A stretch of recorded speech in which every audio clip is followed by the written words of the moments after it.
graphic nature of this program, listener discretion is advised. People in the black community, myself, often worry that we might be a victim of police brutality. So, as a public service, the Chris Rock Show proudly presents this educational video. Have you ever been face to face with a police officer and wondered, is he about to kick my ass? Well, wonder no more. If you follow these easy tips, you'll be fine. First, obey the law. Laws were made for a reason. Think of them as hints. You've heard people say, man, I wouldn't do that shit if I was you. Well, here's some of that shit. Carjacking, armed robbery, arson, selling drugs, buying drugs, stabbing, shooting. You know, you probably won't get your ass kicked if you just use common sense. If you jump a subway turnstile, you might just get off with a warning from the police. But if you jump a turnstile carrying a loaded gun and smoking a joint, then maybe you need your ass kicked. We all know what happened to Rodney King. But Rodney wouldn't have gotten his ass kicked if he had just followed this simple tip. When you see flashing police lights in your mirror, stop immediately. Everybody knows, if the police have to come and get you, they're bringing an ass kicking with them. Here's a no-brainer. If you're listening to loud rap music, turn that shit off. Blasting fuck the police while you're getting pulled over by the police is just ignorant. When an officer approaches your car, be polite. Is there a problem, officer? And stay in your car with your hands on the wheel. What the fuck do you want, motherfucker? Unless you want your ass kicked. Want to give a friend a ride? Not so fast. Your friend might be crazy. Now, before you let your friend in your car, ask them these questions. Do you have a gun? Do you have drugs? Do you have any warrants? And in case you do get pulled over by the cops, license and registration, please. Remind your friend to do this one thing. Shut the fuck up. Man, don't give him shit. What the fuck you want? If you have to give a friend a ride, get a white friend. A white friend can be the difference between a ticket and a bullet in the ass. Here's a tip you should never forget. If your woman is mad at you, leave her at home. Because a mad woman will say anything. He got weed! He got weed! If your woman is mad at you, there's nothing she'd like to see more than you getting your ass kicked. That's right! Kick his motherfucking ass! Take a dummy, shut up, boy! Take a weed, too! He got weed! He got weed! Now let's review. Obey the law. Use common sense. Stop immediately. Turn that shit off. Be polite. Shut the fuck up. Get a white friend. And last but not least, don't ride with a mad woman. If you follow these simple pointers, you probably won't get your ass kicked by the police. A lot of graffiti still on these walls. I just asked this person, yo, what the fuck does ACAB mean? They say it means all cops are bastards, all cops are bad. And I was like, all? All? I was thinking, I'm not with that all anything. All cops are not bad. Okay? Just like fucking all immigrants aren't bad. All Jews aren't bad. All blacks aren't bad. All Japanese are bad. I'm not with that all shit. Anytime you start saying all, anybody's anything, we got a fucking problem. This guy's talking about all cops are bad, defund the police. Defund the police, abolish the police. Who are you gonna call when somebody comes knocking at your door? Ghostbusters? Who are you gonna call when there's a high-speed chase on the freeway? Jimmy Neutron? Fuck out of here. Abolish the police. Motherfuckers talking that shit woke up in the last 2 weeks. Never had any black people in their house.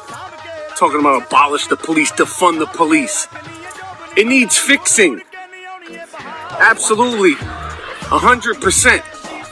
But who abolish the police? All cops are bad. Fuck that all anything. I'm not with all anything.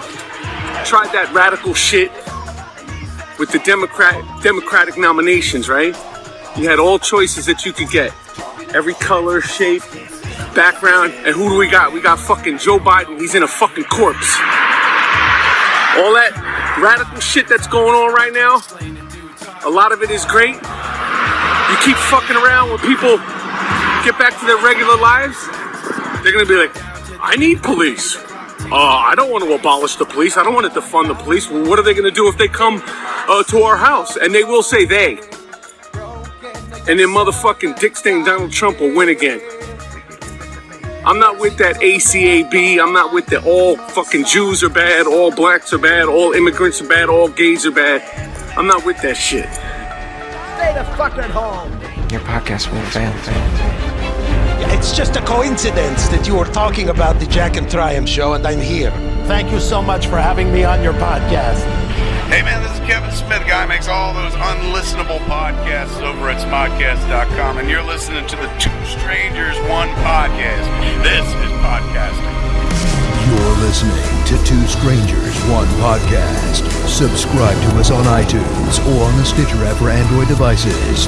Please visit twostrangersonepodcast.net. Now, here's Chris Cologne and Paul Pasquillo. Well, hello and welcome to Two Strangers, One Podcast. I'm Chris. I'm Paul. And long-term listeners of the show will remember that Paul promised me a drink on my birthday last fucking year. And here we are a year later. And it's so funny because people are like, Two Strangers, One Podcast. You guys have been working together for years on the show. No, we're fucking strangers because over a year ago, this motherfucker promised me a drink, and we've yet to have one. And don't try to blame fucking... There was no COVID-19 last year, motherfucker. Don't try to put that shit on social distancing and the bars being closed, because the bars have only been closed for the past, 3 months. All right. I'll give you 2 shots. There you go, okay? The bars open up and there's no COVID. I'll give you 2 shots. There you go. Okay. But yeah, we've been... If I take you to a bar now, it'll be COVID plus shots. We've been literally socially distancing for over more than a year now. Dude, speaking of that, have you seen some of these motherfuckers out in Rochester fucking flooding these restaurants and shit? Oh, let me tell you. Okay, so I was having a conversation, with a friend of an acquaintance, I guess would be a best way to put it. And he was talking about how he went to a bar the other day, and the rules are really funky where you have to have the mask. Now, this is what he told me. You have to have the mask on when you walk in the bar. When you sit down on where you're sitting, you can take your mask off because once you're sitting, when you're talking to the server, you have to have your mask on. Yeah. And when you get up to go to the bathroom, you have to have your mask on. But as long as you're sitting still in your area having your drink, I'm sorry, he didn't go to a bar, he went to a restaurant, but still, if you're as long as you're in your area, it's okay for you to not have the mask on. Obviously, how the fuck do you have your mask on if you're eating fucking, but I'm not gonna risk my life with some fucking chicken wings. You know what I'm saying? If it's, I'm glad places are open, and I want them to be open and everything like that, but anything that I've wanted to eat, now mind you, it's my fucking birthday just passed, and I didn't even go out for my fucking birthday. But if it was some places have, I've been fiending recently for chicken wings, and if the place is open, I'll say, look, I would like to take an order of chicken wings to go, please. You know what I'm saying? Get my shit and get the fuck out. I have no desire to sit in a fucking restaurant. But go on, I'm sorry. No, I was gonna say so obviously where I work, there's other stores, and so Burlington Coat Factory opens, right? Mm-hmm. I come outside after I'm done working, and I've never seen their parking lot so fucking full in my whole entire life. Dude, they're running a 50% off sale, and I can guarantee you right now, if there's that many fucking cars in the goddamn parking lot, they're not fucking social distancing. Oh yeah. I'm sitting there going, I ain't fucking going in there. Fuck that. No, I am not going in that motherfucker at all. Fuck that.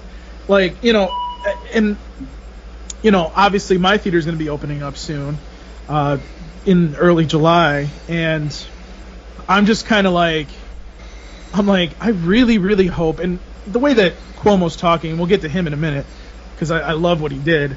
I really hope that he puts the restriction on movie theaters that say you have to wear masks when going in there, because he did it with restaurants, so it makes sense they're probably going to make movie theaters do that in New York State. So I'm just like, yeah, I want to be able to tell people, guess what? If you don't have a mask on, you can't come in. Period. End of discussion. Because I'm sick and tired of it, man. I'm sick and tired of like people walking into a Wegmans or walking into a Walmart or something and not like taking people's, taking into account everybody else's well-being. They just want to be in there. Like, I was at Wegmans today and some motherfucker didn't have a mask on, and he had like 2 kids too, and I'm like, the fuck are you doing? Yeah. Like, I didn't say anything to him, but I was sitting there thinking to myself, what the fuck? His girl had a goddamn mask on. I'm like, the hell are you doing? Like, even your girl knows, you know what I mean? Like, so. And the woman should have been a little more concerned with the kids and make sure the kids fucking had their mask on. But well, I hate to give it to those gender roles. What I'm just saying is, usually the women are more like careful for the kids. 2 years old. I'm gonna be honest with you. That's not gonna work. It's not gonna work. The kids are gonna take it off. So. You got to do what you can do. I mean, personally, would I have my kids out? No. But, I mean, if you got to take your kids to the store, you got to take your kids to the store. I mean, I don't fault anybody for that. Some people are like, you're not respecting your kids. I'm like, there's single mothers and single fathers that have to take their kids because they don't have anybody to watch them. Also, we're in the middle of a pandemic. Who the fuck do you want around your kids? If your family's not there to watch your kids... Yeah. You know what I mean? And so, and then it is what it is. And then back to what you were saying about Burlington Coat Factory. Like, look, I shop in Burlington Coat Factory because that is the one place in the world where I could actually get 5X shirts that are like, that aren't priced. You go to, because like when you go to like Casual Male Big and Tall and you get like a 5X shirt, they want to charge you like $65 for a fucking t-shirt. And so at least Burlington Coat Factory has a large sizes. The only thing that sucks is that the only companies are there that make inexpensive large size shirts are like Sean John and Fat Farm and Echo and shit like that. And and not that I have anything really necessarily against those brands, but it's like, it's not exactly my lifestyle. But, I guess if I need a shirt and I need it cheap, I'll be rocking the Sean John. But luckily it's been a while since I've rocked the Sean John. I generally get like the Nintendo shirts, or maybe you'll find the occasional Superman shirt or whatever. I only go to Burlington just for coats because they always have like really good coats for wintertime. So I have one right now that I've had for a couple years now, and it's just wonderful. It keeps me warm. It's unless it gets like really far below zero, like it works. It's wonderful. Yeah. But what I was going to say too is it's more like how Cuomo was saying the other day, where people are reporting these motherfuckers, and thank you for reporting people for going in and not doing the social distancing and having 50,000 people. I mean, I'm sure you saw on my Facebook how all those motherfuckers on Park Ave were fucking like not social distancing when they were outside of those restaurants. Cuomo's like, well, if you don't want to do it, I'll revoke your liquor license. So fuck you, do what I tell you. And I'm like, thank you. Like, yeah, thank you, because like, and you know what it is? It's one thing. Okay, it's got to be hard for the business owners nowadays. I'm just saying. I understand that times are fucking rough, and you want customers in your store, and you want to play by the rules, but it's also the customer's fucking fault. The customers are the fucking assholes that are ruining it. It's not like the business owners are saying, "Hey, everybody group together." It's the assholes who want to go and they want to have their parties, and the minute we got like the first fucking day that the weather was like 85 degrees, and to me like 85 degrees is don't get me wrong, I like cooler weather, but 85 degrees is like the perfect fucking weather when it's not humid and you can go out and have a great fucking time, but not this year. Not right now. Right. 85 degrees is that perfect. I love 85 degree weather. I really do. But these people, just because things seem relatively relaxed when it comes to COVID-19 activity, these people still aren't. The numbers haven't dropped. The curve hasn't fucking flattened. The minute the curve flattens, it's going to be all over the news, and the numbers aren't necessarily dropping, and are not dropping to the point where it's okay to go out and act willy-nilly. Dude, it's people have this urge to go out, and I get it. I understand. I completely understand that you've been cooped up. You want to go out. You want to be out there and doing stuff. I mean, motherfuckers are dropping money now. I mean, we were up 17.7% in retail sales for May. So I get it. I understand people want to be out and doing stuff. But here's the problem. It's like number one, you shouldn't be crowding bars and restaurants.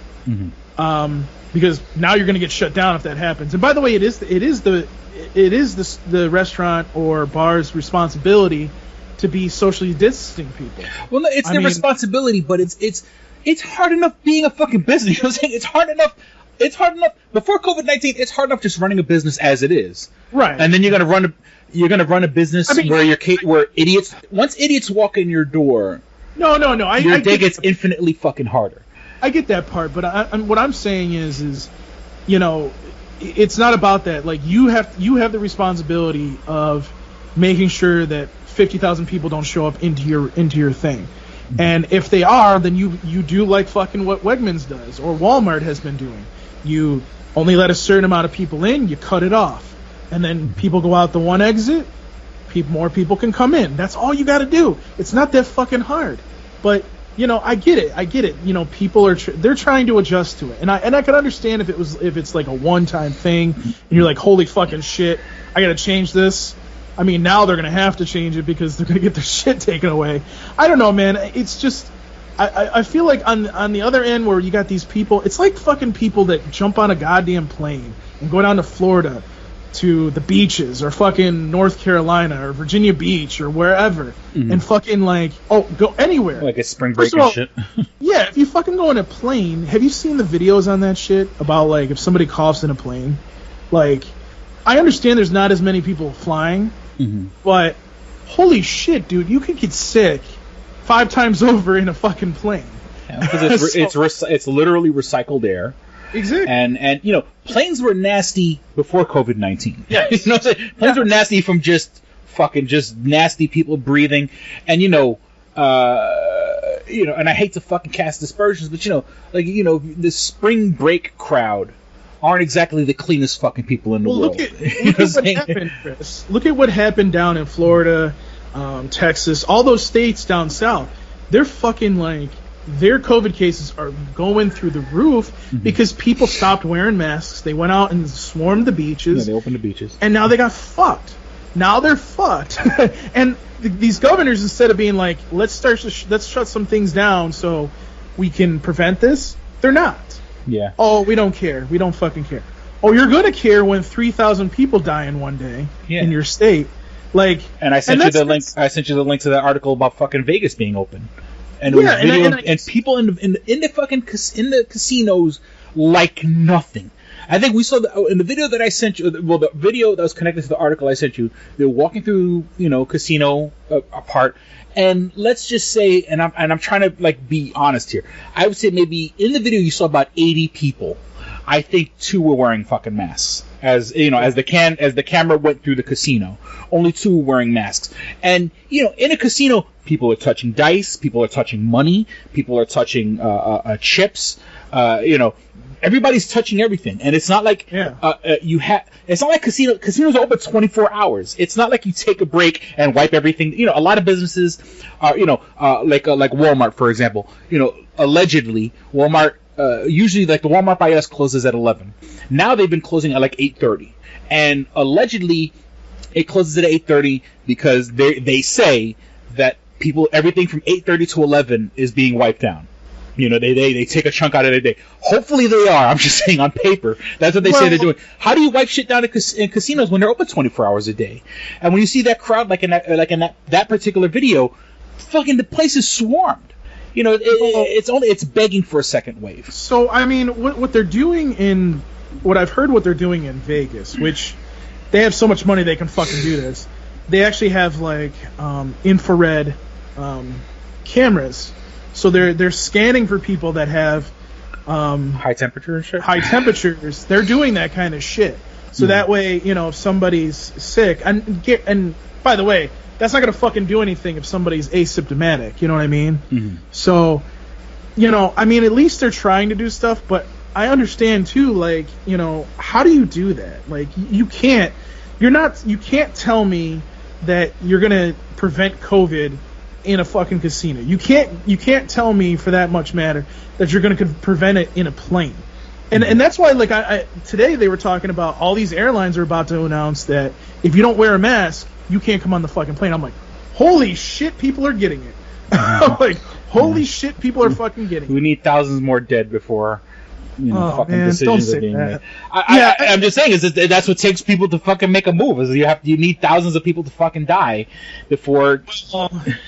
I mean, we know the other thing that's going on, which we'll talk about, but I mean, obviously, this part of it is the one where we can prevent it. I mean, dude, you got to be a fucking idiot to go anywhere. So we're in Rochester. If you're taking a plane and going anywhere else in the country, especially somewhere down south, you're a fucking idiot. You are a fucking idiot. I'm sorry, but you are.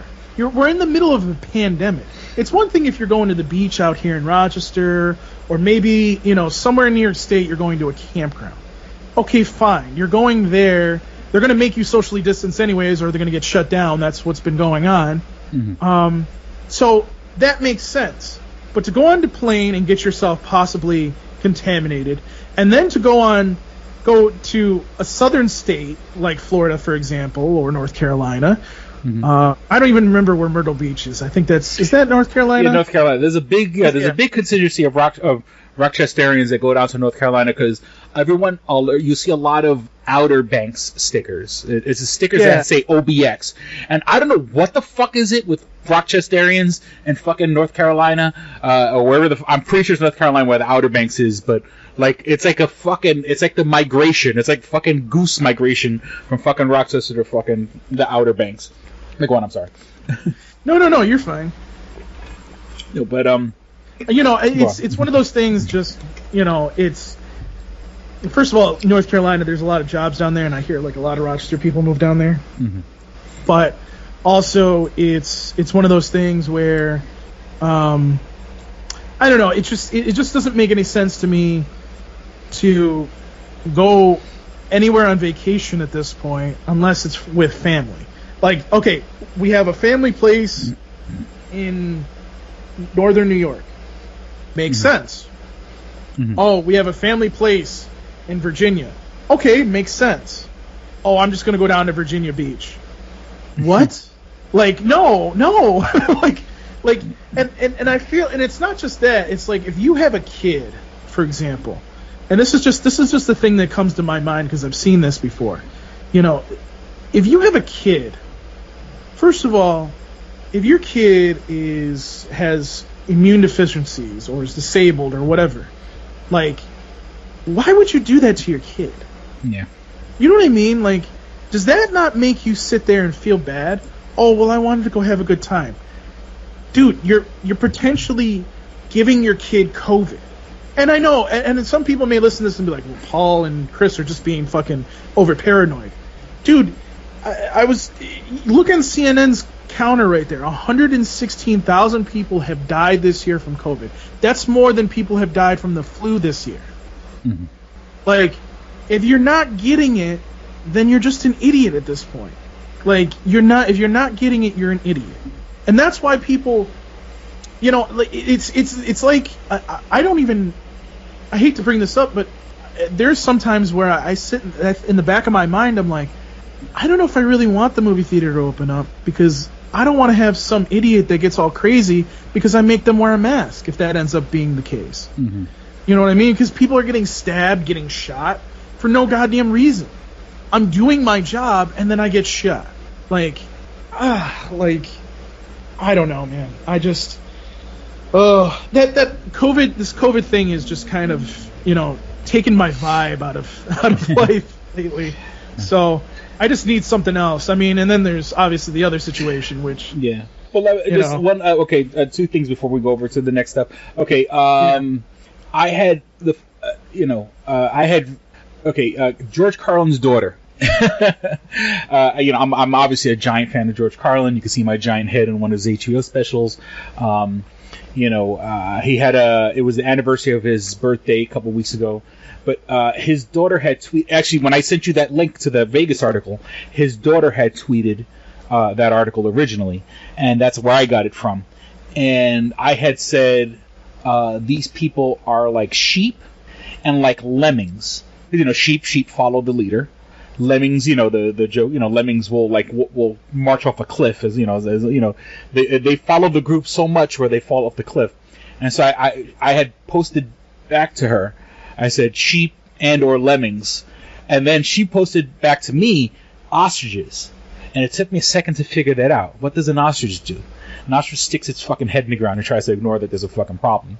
So I just thought that was fucking brilliant, and she wrote it back like super quick. So that's sort of, like that fucking hit, like, wow, that's deep. And also, before we move on to the next subject, I do want to give a shout out to long-term listener and fan of the show, Chris Mounts. I know I've mentioned him in the past and stuff like that. He's been a long-term. He's always contributing on the Facebook page. He's been in the hospital. Oh, really? Yeah, not COVID-19 related, but coincidentally enough, like breathing related and stuff like that. I mean, I don't want to speak his business. It's not my place to speak his business. But first and foremost, we wish him a speedy recovery. He was up and about a couple of days ago. His mom reached out to me. I had sent them a little care package in the mail and stuff like that. He was good enough where he was posting on Facebook the other day. I believe he goes into, as we're recording this today, either today or tomorrow, he goes back into surgery. And it is breathing related, but it's not COVID-19 related. But hopefully he will hear this podcast. He will be alive and he'll be safe and he'll be healing by the time he hears his podcast. And I hate to say shit like thoughts and prayers, because obviously I'm a fucking atheist. I don't believe in thoughts and prayers, but the atheist's equivalent to thoughts and prayers I send out to Chris Mounts. I'm just saying is I wish him well. I wish him all the best. I'm just saying I don't want to be a piece of shit hypocrite and say thoughts and prayers. But Chris, we're fucking rooting for you. Don't worry, you're not a hypocrite, okay? Jesus Christ. We're rooting for you. We want all the fucking. I want good shit to happen to people that I care about. And you can say thought and prayers and be an atheist, okay? Jesus fucking Christ. But I wish for his recovery. I want the best to only happen to him, and stuff like that. He's a friend of mine. You want to call it, self-interest or whatever the case may be, fine, it's self-interest. But he's a friend of the show, and we wish him a speedy recovery, and all the best. And I hope his health picks up. Okay, so obviously let's address the elephant in the room. Since the last time we recorded. Since the last time we put an episode out, I guess would be more accurate. Yeah. There's everything like let loose. On top of natural disasters, on top of pandemics, on top of nationwide fires, on top of a wave of murder hornets. I completely fucking forgot about that shit. On top of financial collapse of this country, I mean, that's not natural, but I'm saying is obviously shit that's widespread. The streets are on fire, literally. And, I'll speak the truth. You and I recorded an episode that we both decided probably best we don't put out. And when I originally recorded, I was not in the proper state of mind, and no, I didn't feel like you were in the state of mind either. That's why I was kind of. I was in a different mindset, and sometimes I can be mean. That sounds like the fucking. Sometimes, but I'm just saying, I know I can be mean. I know I can be nasty. Yes. And I think it's best that that episode just never ever get put out. It's so. Let me kind of clarify this, because I want to do a better job of clarifying this. Chris, I think, came across in a way that may have offended people, and it took away from what he was trying to actually say. Yeah. And for me personally, I didn't want people to think something that wasn't the case. And before we get into this, one thing that I want to make sure when people look at Chris's picture, this dude is a minority. He is Puerto Rican. So this is not a white dude. This is a Puerto Rican. Okay. So I want to clarify that. We didn't do that in the last episode that nobody will ever hear. But I think that's a good starting point, because it's good to come from somebody's perspective that is a minority, because I think a lot of people don't get that you are technically quote unquote a minority. I'm a light skinned Puerto Rican, and I often get confused for white. But I grew up in New York City. I have, and it's, and every racist says, I have black friends. My ex-wife was black. Yes, she was. I have black cousins. I have cousins that are half Puerto Rican and half black. But if you saw them walking down the street, and to put it like this, when a cop sees someone walking down the street, they don't have time to figure out, is that person half Puerto Rican? My cousins look black. And I was raised, when my mother's side of the family, which is very big, have lots of cousins, they were treated no different than anybody else. Than my lighter skin or my like olive skinned cousins didn't treat my black cousins any different. And I love all of them. And let's not get it twisted either. I mean, my family, my brother was married to a black chick. They had 4 kids together.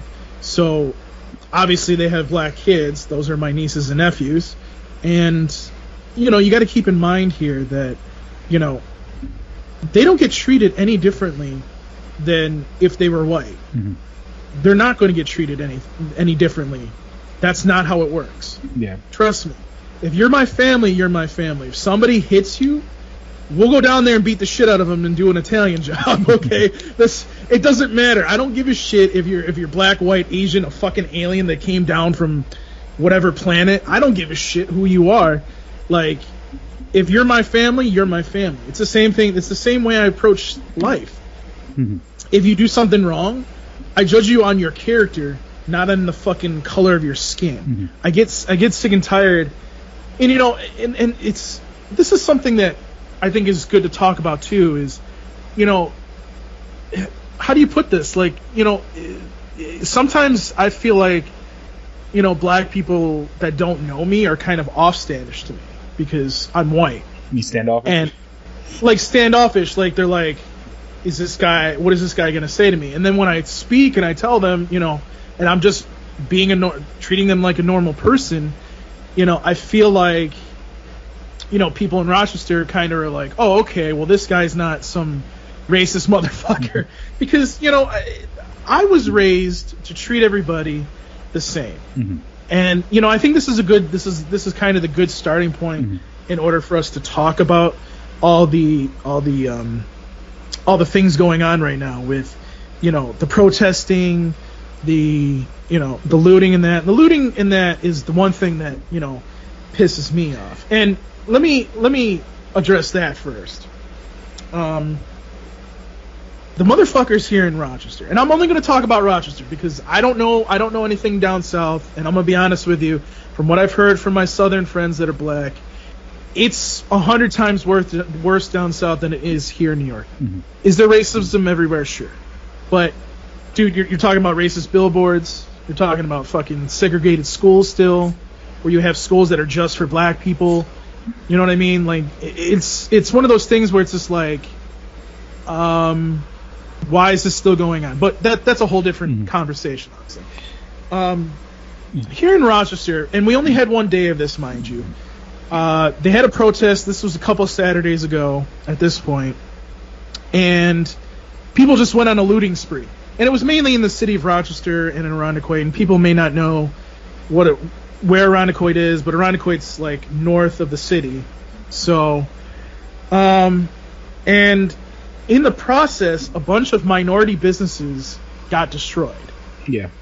And that's what really pisses me off. And that's why I sit there and I separate the two, because you look at that and you go, I get what your protest is for, but then why are you looting your people's stores? Yeah. Like, my thing Like- is that, like, if you're going to... Look, I don't stand for looting. I don't stand for burning buildings down. And before you preface that, before that paints me in the wrong, because people they don't give a shit. Looting is about what is it? Riots are the scream of the unheard. If I think I'm quoting that correctly, it's supposed to be Martin Luther King's quote. I'm obviously against looting and rioting and stuff like that. But my thing is, if you're going to loot, if you're going to loot a corporate business, loot. I hate to say like Target, but I'm just saying is like when the original looting started taking place, like in Minneapolis, they looted a Target. Okay, it's a Target. If you want to loot a Walmart, loot a Walmart. Oh, loot. Don't loot fucking Sneaker King. You know what I'm saying? Like, and the place. And I mentioned Sneaker King because that's a black-owned business here in Rochester. That got looted. Yeah. And the next day, the woman posted the video, and she's walking through the business, and she's just seeing the destruction, and you see the mess and all this other stuff. And then the funny thing is, she goes, "We were on our way to go help with the cleanup, and we're still going to go help with the cleanup of the other destruction that was made by the riots." But and obviously she was fucking furious. Loot Target, loot Walmart. You know what I'm saying? And I don't advocate looting, but if you're gonna do it, it's Sneaker King is obviously a fucking mom and pop shop. Leave them the fuck alone. But so it just bothers me that just take 2 seconds before you throw that brick. So by the way, when I say looting too, and this happened more in Minneapolis than I think around here, but you had fucking white people like stealing goddamn Legos out of the fucking Target. Okay, So when I say looters, I don't necessarily mean African Americans, because I know some of you other white motherfuckers out there are doing it too. Yeah. So don't sit there and tell me that you're not. And here's the other thing too, is here in Rochester, I don't think any stores got looted. I know the Walmart in Henrietta, there was like a small fire that got put out. There was all the stores shut down as soon as everything started happening, and they tried to break into JCPenney's at my mall, but it didn't get too far. I mean, they had the fucking SWAT at the mall. They weren't fucking around. Yeah. They were like, no, that's not fucking happening today. So I mean, it happened one day, and we all thought that it was going to happen multiple days. Nothing happened, just one day, and that's why I kind of was like, okay. And here's the other thing to explain too. Like, I also need to explain this. So they had that Saturday. They had a protest. Mm-hmm. Protesters came out. They marched to the public safety building, and then when they marched to the public safety building around 4:00, they started to disperse. Mm-hmm. And the story is that another group of protesters all of a sudden showed up.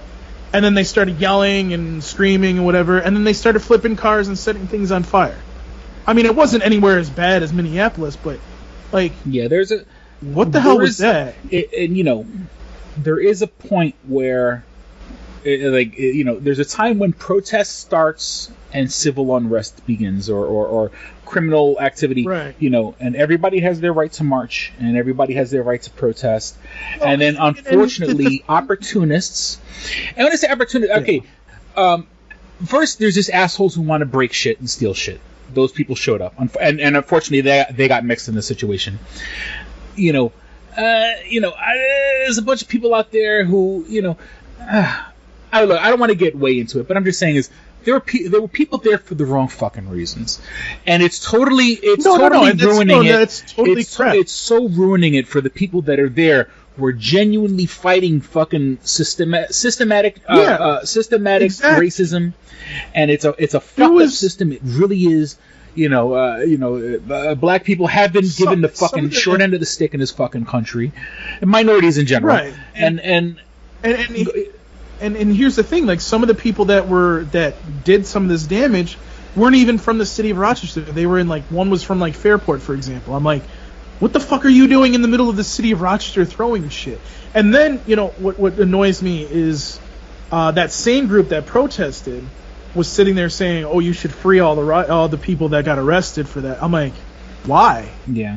They were the ones that caused damage. No, you damaged your own people's stores. Like, and I can't remember, like, one of the liquor stores, the guy said that he recognized on the tape he thinks he recognizes some of the people that were there. How the fuck do you do that to somebody that you go to their store and buy stuff from? Like, it just blows my mind, dude, that, you know, why would you loot those businesses? It just tells me there was grimy people that were using the protests as a way to get stuff for free, and that to me pisses me off even more. The people that are out there, like you said, the people that are out there actually protesting, that's taking away from what they're trying to do, and that pisses me off. And there's plenty of videos on this on Twitter of people that aren't black going to these protests, spray painting, you know, a bunch of these fucking Chad motherfuckers breaking windows with their fucking skateboards, you know, and like you've seen videos where like black protesters are stopping white rioters, and they're throwing them, and then they're saying, you know, because people are going to pin this on us, and you know, and you know, those people fucking disgust me. The white writers, you know, and they have pictures of, you know, girls that spray painting Black Lives Matter on white girl.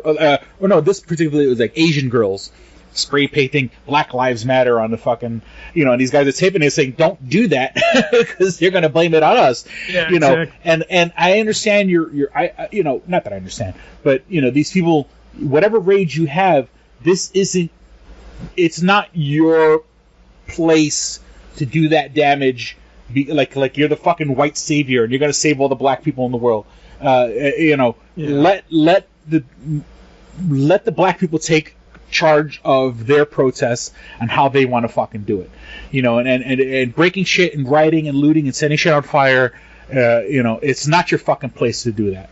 You know, I just you know, so you know, there's a line where protesting then becomes criminal activity, and I'm not going to get as deep into it as I got into last time. You know, there were curfews in effect. You know, and like I said before, I have black friends, I have black family members.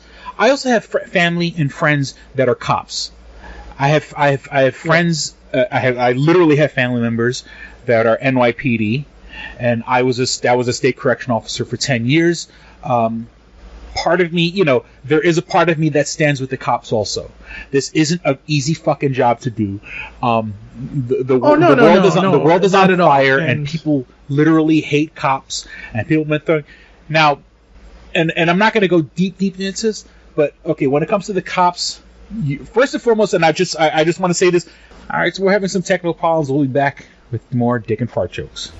This episode of Two Strangers, One Podcast is brought to you by Comics Etc., 1115 East Main and North Goodman at the Hungerford Building, door number 8. Find out more information at comicsetc.biz or like them on Facebook at facebook.com/comicsetc1. Did you ever see a film at such a young age it left you traumatized with cinematic wounds? Necrophilia. It's a dead issue, man. Don't push it. Cinema Psyops is a weekly podcast documenting an ongoing experiment on the mind of an unwilling test subject. No one should have to watch this movie. Oh, no one should have to watch this? No one should have to watch this movie. Surprisingly, it's not a topic that a lot of people really want to tackle. I'm shocked, prudes. I know, really. Right? It's the next sexual frontier that no one wants to explore. I am, in the most sincerest of senses, disappointed in you. It takes a powerful goddess like Connie, jam her arm down the monster's throat and kill it. Oh, I'm still tripping out over that. Even as a kid, I was like, I gotta find a girl like that. Every week, I get a new look of disappointment that I never thought I could get out of her. Unimaginable. At 12 years old, you should not be watching this movie. Obviously. At 13, you should not be. 14, you shouldn't be. I'm not entirely sure even 17-year-olds should be watching this movie. Just because you're offended by something doesn't mean that you have the right to demand that it doesn't exist. watching this film again, I had all of this like little nerd glee with everything that kept little popping history up. doll popping up at absolutely. you. So I totally loved this film. Hey, I know why you couldn't see that. It's because your brain's warped from watching this shit at 12 years old. Yeah, this is a rough movie. I told you ahead of time when we were getting ready to do it that it was How going to be could a you rough watch one. this shit at 12? Because physical wounds heal, cinematic ones don't. Listen to Cinema Psyops. Victory Championship Wrestling presents Lethal Leap Year, on sale now for $9.99. Don't miss a single body slam or epic moment. Witness the showdown between Big Smooth and Johnny Slaughter for the BCW Championship. Go to bcwaction.com for exclusive events. Only found on bcwaction.com. And as an added bonus, the first 100 people to order this event will receive a free front row seat to the next event. And we're back. All right, Paul. I was about to get into it. Now let me get into it, and I'm gonna try to do this the best and diplomatic way I can possibly say. You know, I might. You and diplomatic don't work. I might but ruffle continue. some feathers, but Yeah. you know, I once again, you know, I have friends and family that are black. I have friends and family that are cops, and being in law enforcement and corrections as a correction officer for 10 years, you know, I might ruffle a couple feathers here by taking the cop side on certain things, but just hear me out. First and foremost, a lot of people were saying that the cops are using tear gas. And I don't think these are people who understand what tear gas is and how tear gas works. And no, the police were not using tear gas. The cops couldn't acquire tear gas if they wanted to. You know, if the cops had tear gas, they'd be raiding fucking police stations and stuff like that. Because cops have to requisition everything. Everything's fucking paperwork. Right. Cops aren't getting tear gas. Stuff that makes you cry and shit like that, irritants, chemical agents, you know, stuff that maybe not as strong as tear gas, but, you know, kind of strong, you know, very strong, but not as strong as tear gas, yes. But not tear gas, and I'm really surprised that people aren't defending the fact that cops don't use tear gas. It's against the law for cops to use tear gas, and you know, this is going to come off. You know, I'm not defending the actions of cops to the point where like, you know, you know, like cops are totally justified. Cops are very much in the wrong with a lot of the activity that was going on. You know, on more of an individual basis. You know, the same way, you know, I want to give the protesters the benefit of the doubt. You know, let's give the cops the benefit of the doubt. A lot of cops reacted and overreacted.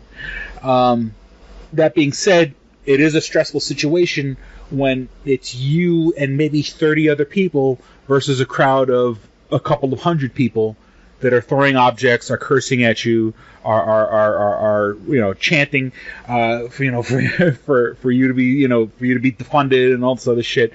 You know, these are human beings, and for them to be, you know, people, you know, you have a certain fight or flight response when you're there. Yeah. And once again, I'm not justifying their actions. I'm just saying is that these are human beings who, you know, are geared up for something bad to happen, and when bad shit happens, unfortunately, they react, and it may even be overreacting.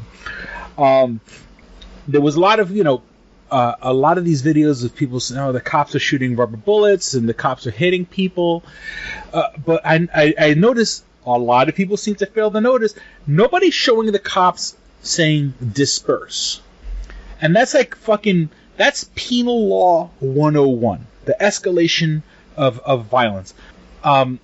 When the cops show up, whether the cops are there already in line or the cops arrive to an area, there's an escalation. There's an escalation to how things get handled, and cops will say disperse. And I'm pretty sure in a situation like this with hundreds of people, they probably said disperse dozens of times. You know, cops don't just show up and start shooting fucking rubber bullets and all this other shit and batons and using chemical agents and shit like that. That, you know, cops show up and say, leave the area, disperse, whatever they need to say, and people still just stand around. And once again, not exactly justifying their actions. Maybe you shouldn't hit a fucking baton, to the fucking head of someone who's not moving. But then again, if your job is to control the area and clear the area and people are just standing there, what are you going to do? You need to take control of the area. And so, once again, before people go after cops and say, they're being violent, cops gave protesters and rioters a chance to get out of the area. Once they say disperse, that's a legal order from an officer. And once the cops say disperse, now you're no longer a protester. In the beginning, you're protesting. You have your right to protest, and the cops are standing there. The minute the cops give a legal order for you to leave the area, disperse, you are now breaking the law. Well, I'm just saying, there's hundreds of people in the area, and the cops get on a megaphone. Please disperse. Please leave the area. Whatever the case would be. Even if it's a get the fuck out of here, Techlip, it's coming from a cop. You gotta go. You are now in violation of the law.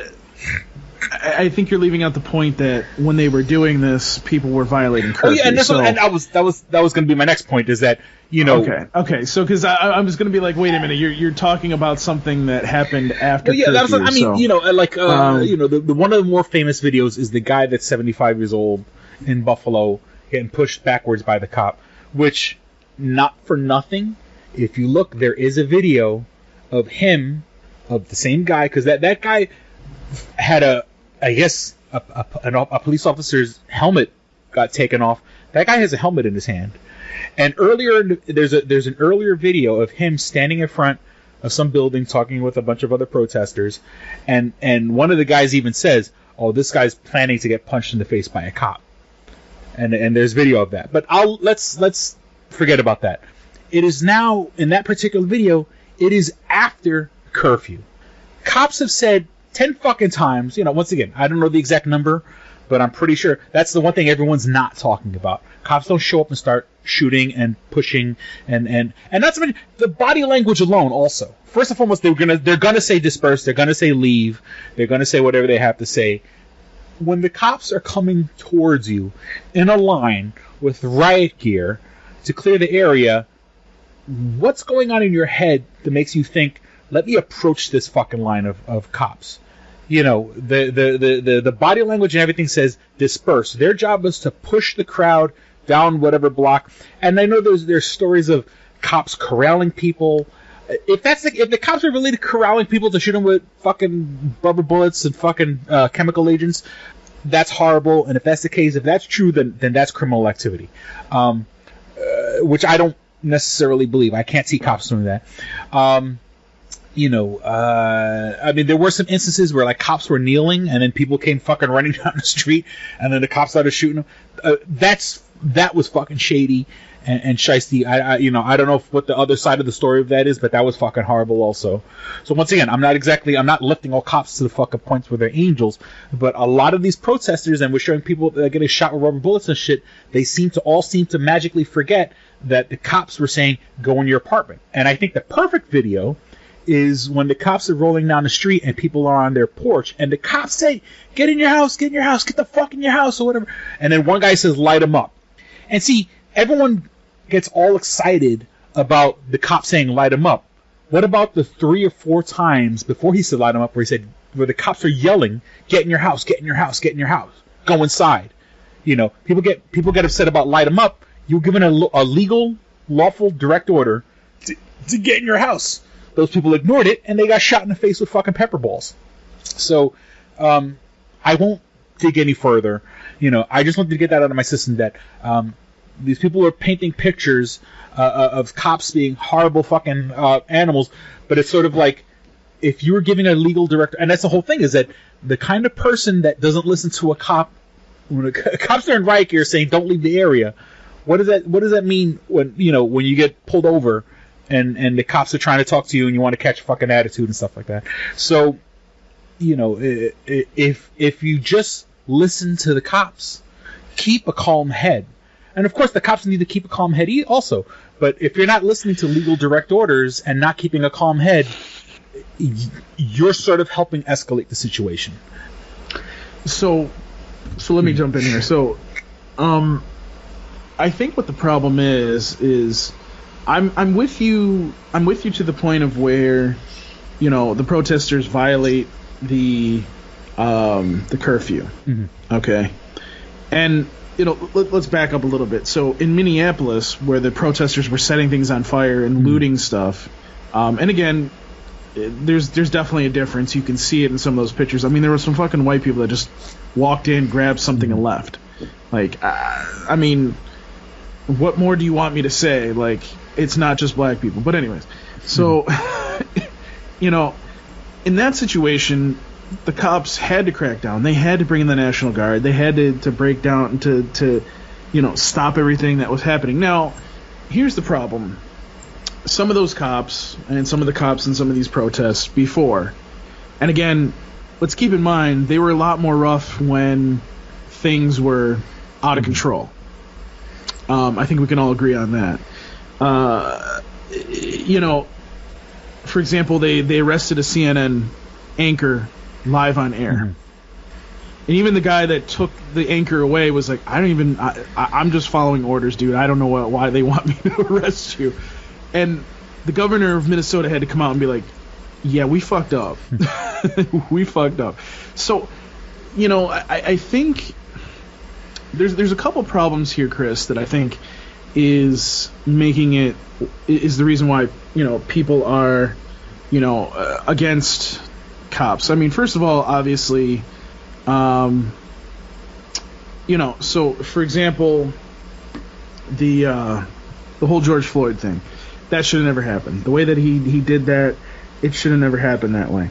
Now, again, I don't know if he was struggling in the car and that's why they brought him back out into the street and sat on him like the way they did, but it doesn't mean that the man needs to have a fucking knee in his neck. Mm-hmm. Okay?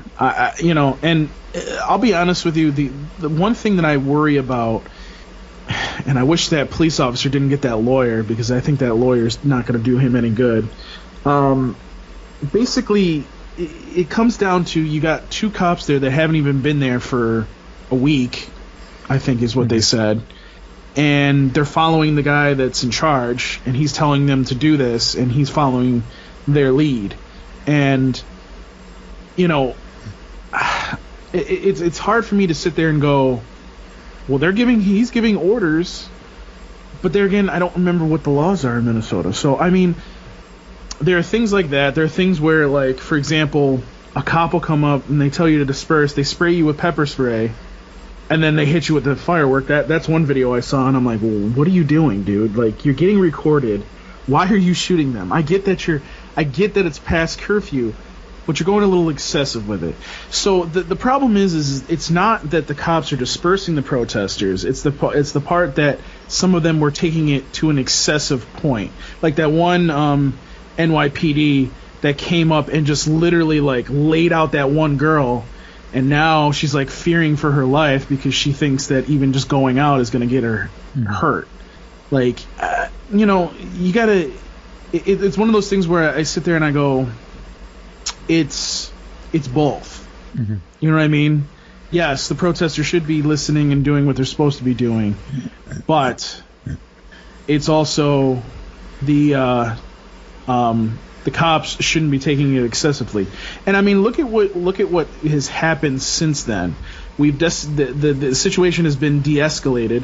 They're allowed to go out and protest and do what they need to do, and the cops are just stand back, let them protest as long as they're going to be peaceful.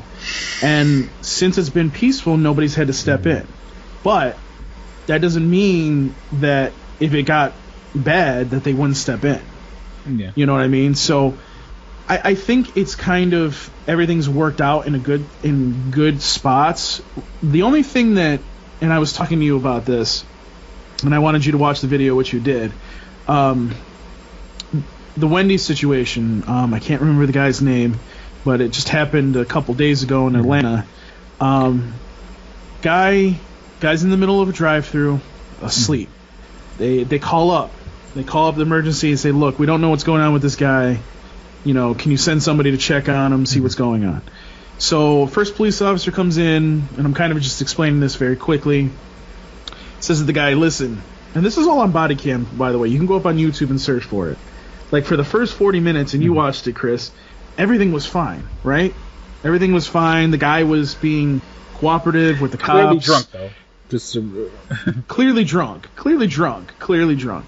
But in the beginning of the video, he opens up, the one cop opens up the door. He's very cordial with the guy. He's like, listen, dude, if you're tired, just drive over there, lock your door, go to sleep, whatever, and I'll just be on my way, so that way you're not, whatever. So he asks the guy to do that. Guy looks like he's starting to do that, and then all of a sudden he just falls back asleep. And the cop goes back over to the door. Dude, I need you to move the car. You can't be in the middle of this drive-thru, man. I'm giving you I gave you an opportunity to do it. Now we got to kind of figure out what's going on. So they move the guy. The guy moves over in the parking spot, and cop asks him a bunch of questions. And he was looking for he asked him for his ID, like cops do. And this guy clearly was drunk because he couldn't even barely take the license out. So basically what happens is the other cop calls another cop and says, I need you to do a breathalyzer on this guy. They do a breathalyzer. The other cop comes, does a breathalyzer. Guy's clearly drunk. All right, dude, we need to take you in. Sorry, but, we got to take you in. At that point, once they do the breathalyzer, it's on them because, it's you're screwed. And right when they go to put the handcuffs on him, that's when the guy struggles and just, he takes a taser, runs away, turns back, shoots the taser at the officer, and it looks like the officer gets hit and hits the car. That's when he goes and gets his guns and shoots him. And that blew up into something. And the Wendy's got destroyed, which I don't even know why the Wendy's would get destroyed. That has nothing to do with it. The Wendy's, like the Wendy's didn't do anything. Like is it because he got killed there? Like I don't understand why you would set the Wendy's on fire. But anyways, so I'm sitting there and I'm looking at this video, and the body cam footage like kind of just finalized it for me. I'm like, I don't see the cops doing something wrong. They, tonight they were talking about on CNN. The guy, the one former cop comes on. He reads the law. He's like, this is what the law says. When somebody takes your baton or a taser or whatever, that's a deadly weapon. Now you're authorized to use deadly force. And he said, if the public wants to change that, they have to change it. But that's what it says in the rule book. That's what it said when this happened. So, basically, it's that, to me, you shouldn't have fired the cop, because now the cop's going to sue you because you're going to lose this case. Whether you get the case, you get him convicted, it's going to be overturned on appeal. I'm telling you that right now. And the other officer, it sounds like they're not even going to charge him because he didn't even shoot the guy. I mean, that was the first officer that pulled up, too. That was the one that was being very cordial. The other guys seemed to be very cordial, too. But, you look at the situation and you go, why are we going after every single cop incident? You know what I mean? That's my issue. I really feel like they're going after every single cop. Anytime that a cop stops somebody, I feel like now everybody's going to be recording it, and even if it's something that's done by the book, they're going to get in trouble. So I just and that's why, like, if you've seen, like, all these cops are quitting. They're quitting all these forces, and I'm going to be honest with you. I feel for them as much as I feel for, for how black people are treated. I feel like now we're kind of seeing, we're starting to see a bias against police in a way, because, while yes, police officers, there are some bad apples, the rest of them are actually doing their job right. And I feel, I mean, is that bad for me to feel bad for them too? Like, I don't know. Well, I mean, it's, the cops are being vilified, there was, when people, like, one of the big, now I've heard this phrase years and years and years ago, they say all cops are bastards. And that comes from the punk scene, And trust me, it's all white boys saying that shit. It's up until recently or whatever, it was only white boys saying that shit. And it's like, it comes from the punk scene, and it's like, all cops are bastards. Yeah. And it's like, once you say all cops are bastards, now you're like, it's like saying all lives matter. It's that all that sort of puts everything. It shows that you have no other perspective on that the cops are the fucking bad guys, and and don't get me wrong, I understand why in certain neighborhoods cops are vilified, and unfortunately, children are trained from youth to fucking hate and dislike and distrust the cops from youth, and parents are doing their children a disservice when you do that, because don't get me wrong, yes, they're dirty cops, they're bad cops, they're fucking cops that abuse their fucking power and everything like that, but you can't say all cops are bastards, because like I said, I have friends that are cops, I have family that are cops, I know good people. I have a friend that's a cop that she got coronavirus from in the line of duty, and I went to high school with her, and she's a sweetheart. She was a sweetheart in high school. She's not hitting anybody. She's not, like, she's not knocking anybody over the head. I have a friend that him and his wife are cops, and his wife had to fucking take somebody down in the line of duty. You know what I'm saying? Justifiably so, because that guy was going after somebody else with a knife, and so I have friends. Neither one of those two people, as an example, are good cops, and I can't, and I feel I know them well enough that they're not dirty, they're not doing anything wrong, they're not doing anything illegal, and like I said, one of them had to use their gun and take out a guy in the line of duty. It's not like she was abusing her power or something like that. She was saving another person's life.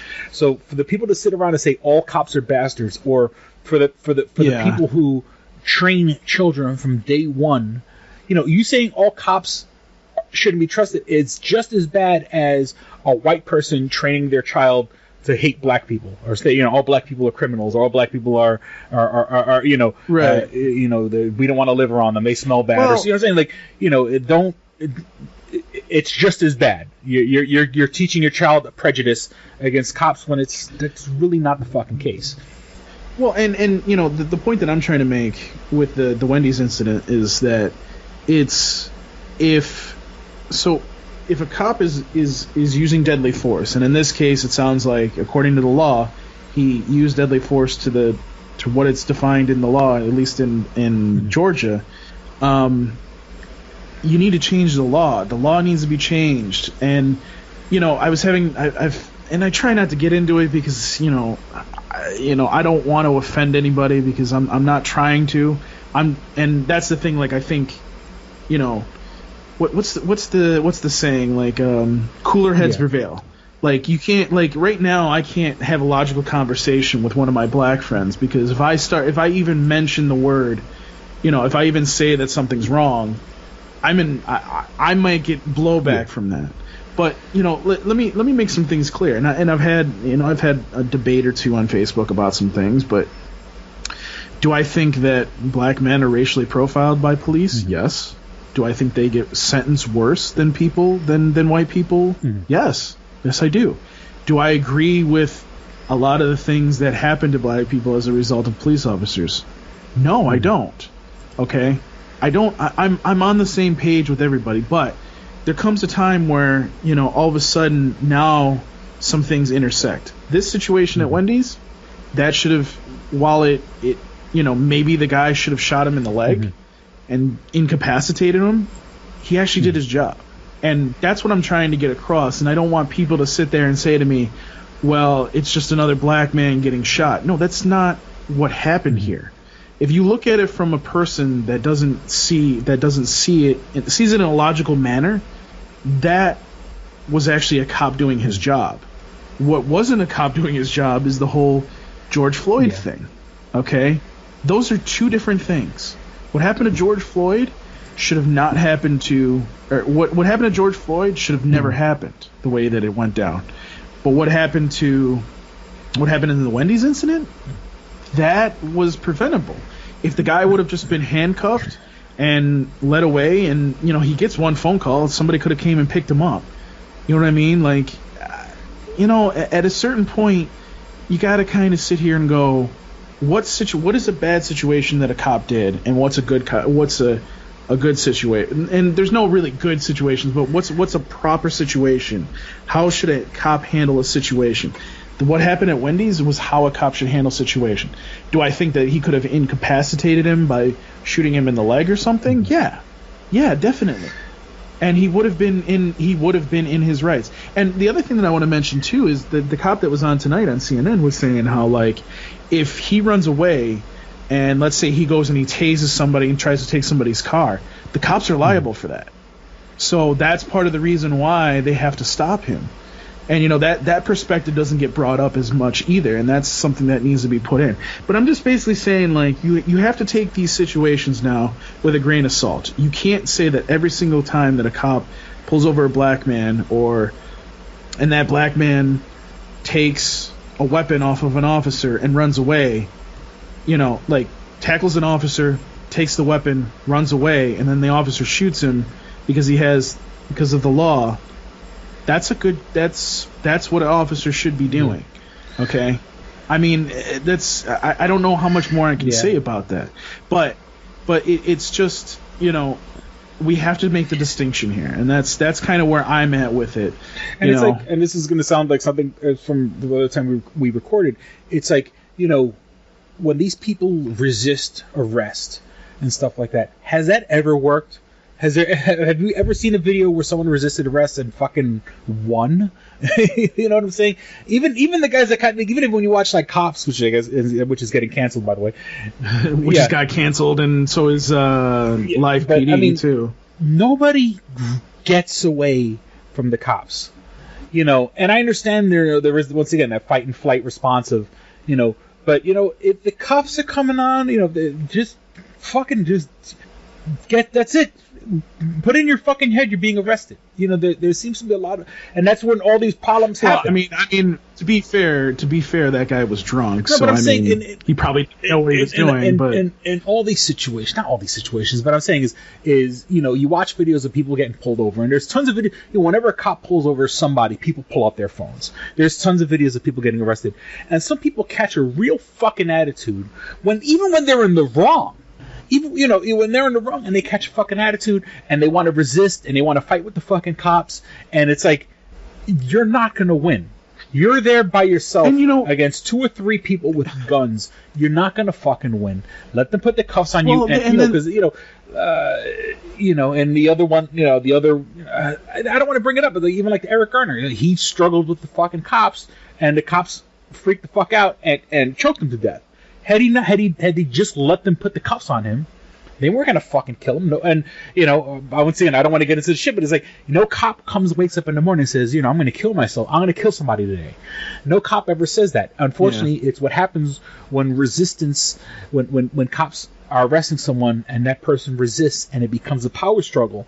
And let me tell you, there's that mentality where if it comes down between you and me, I guarantee you it's going to be me. You know what I'm saying? If one of us, if it's 2 men enter, 1 man leave, well, guess what? I'm the one fucking leaving. And people need to fucking understand that, once the cops put the fucking cuffs on you, that's it. You're done. You're not going anywhere. You're not winning the argument. You're not. And resisting is only putting your life in danger because you're stressing out people that are already stressed the fuck out. So I mean, I agree with the fact that people need to stop resisting arrest. That's part of the problem.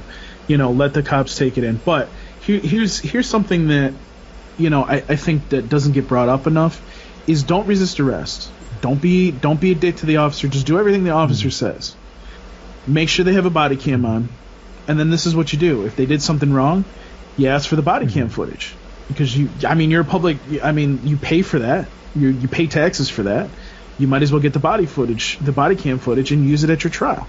That's what I'm saying is, we have to do things in a more intelligent way than just starting to yell at people or getting the feeling that when an officer pulls us over, we're done. That's not the case. That's not the case at all. So, but again, this goes all back to what I was saying about, especially black people that live down south. There's a a lot of racism that goes on down there, and I can completely understand why, you know, even coming up here to like New York, for example, they may still think that there's going to be racism when, dude, it doesn't really happen up here. Like, the incidents that happen up here are like, you get a mental patient that goes out, and then people, you know, then they take a video of like 6 officers trying to take down a mental health person, which honestly, I want to jump into that too, because I think that's something that we need to talk about as well. You know, why are the fucking officers involved in mental situations? Like, it's, you know, we talk about like, I keep hearing this defund the police or dismantle the police, and I was saying this the other night to some people that I was talking to, and I'm like, I don't mind if you guys want to fix the police department, because that's really what they're trying to do, is fix what it's not about like defunding and literally dismantling the police. It's about fixing the problem, figuring out what is wrong and fixing the problem, right? That's what it's about. Workers, you know. Right. So like for example, like you were saying, mental health workers, having like a mental health worker go with an officer to a situation like that, have them handle it, and then if it gets to the point where lethal force has to be used or they have to tase somebody, you know, that's when the police officer comes in. And by the way, I don't know why it's taken this long, but why isn't it a federal law that every single police officer doesn't have a body cam? It doesn't make any sense to me that it doesn't make any sense to me. It's kind of like the NRA. Like, the police unions, I feel like sometimes are like, no, we don't want this, we don't want this, we don't want this. And I'm like, why wouldn't you want body cam footage? If you're doing your job right, it backs you up. If you're not doing your job right, it doesn't back you up. It's a very neutral party that will either help you or fuck you. And it'll fuck you only if you're doing your job wrong. Like, I don't understand why is it that it's taking this long to get body cams on officers. Let's do that. Second thing, mental, you know, workers that come in and handle those situations, they should be doing that. Take things away from the police officers that they shouldn't be doing. You know what I mean? Take things away from these officers that they shouldn't be doing. And these are the things that we have to look at now. More diversity on some of these police forces, even though I will say that there are some police forces out there, like I don't remember which department it was in Texas, it might have been Dallas, but the police chief there put a word out to people and said, listen, we're looking for officers. I would love to have some black people, and this is a black chief, by the way, saying this. Like, I'd love to have more black people on the force.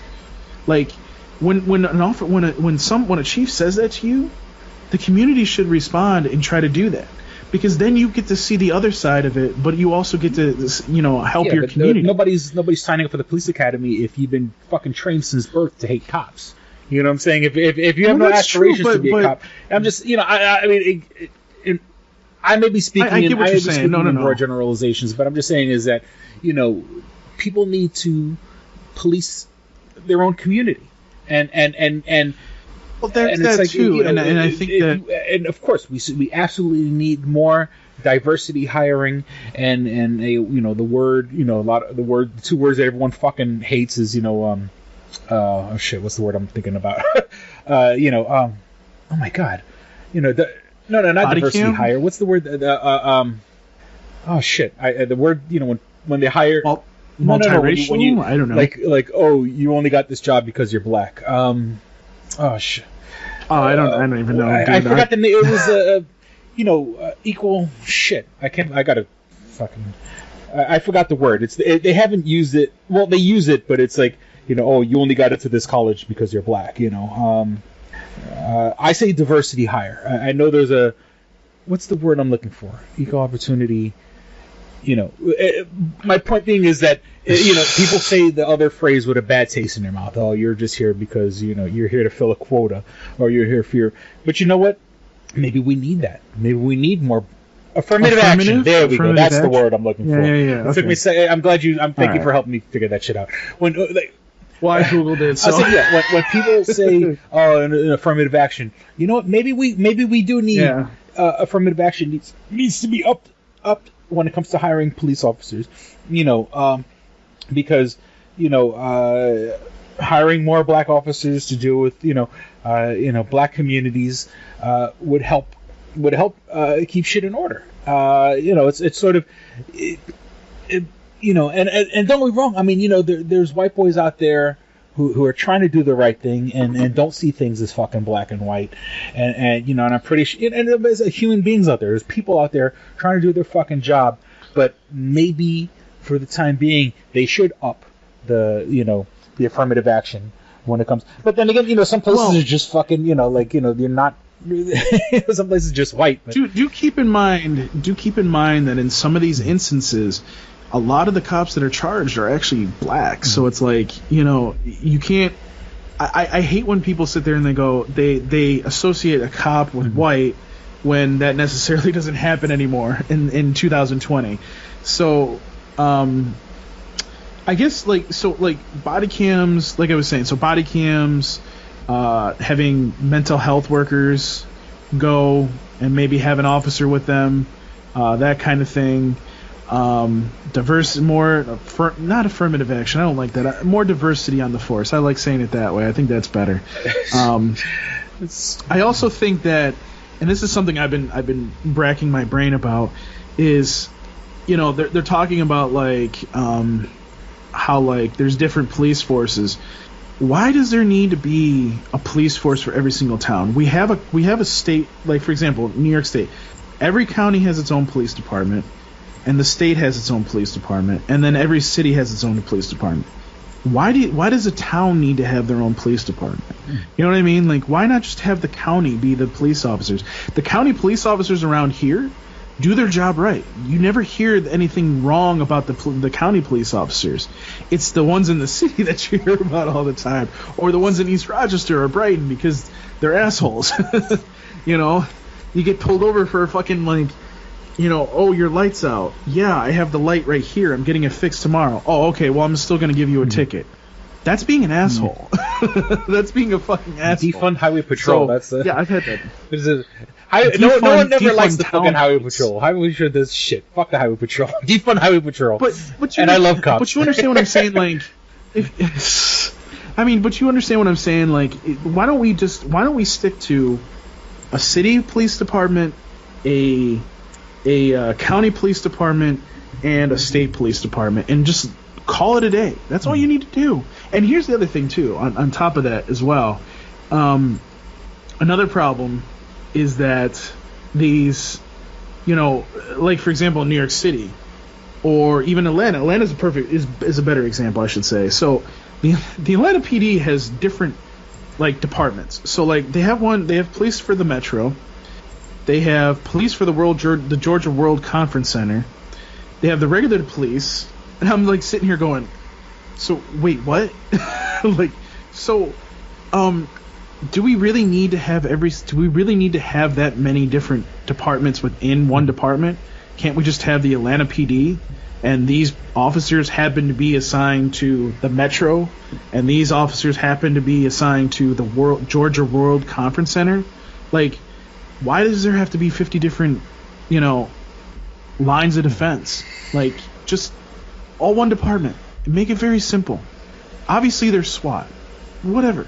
Yes, we need a SWAT department because there's going to be terrorists. Don't worry. Once all this stupid shit happens, I'm sure some idiot will come in and try to kill us all. World War III is, as we speak, is trending on Twitter. So who the fuck knows what that's all about? But you know what I'm saying, dude? There are changes that we can make. The only thing that I fear about coming out of this whole movement is that people literally want to defund and dismantle these police departments and not have a plan. Take the Minneapolis Police Department. They talked to the town or the city board, whatever. They voted unanimously to dismantle the police department. Every news organization is okay, so what's the plan?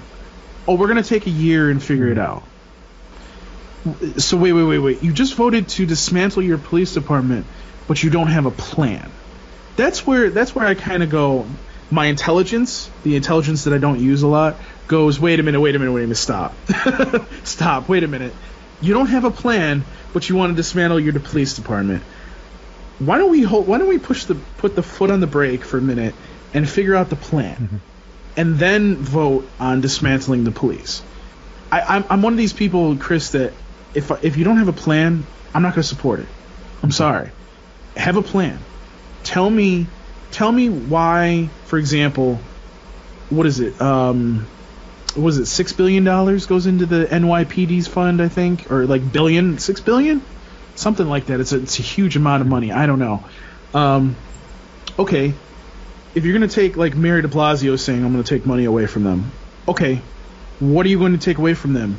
Where are you taking it from? Is it something that's important?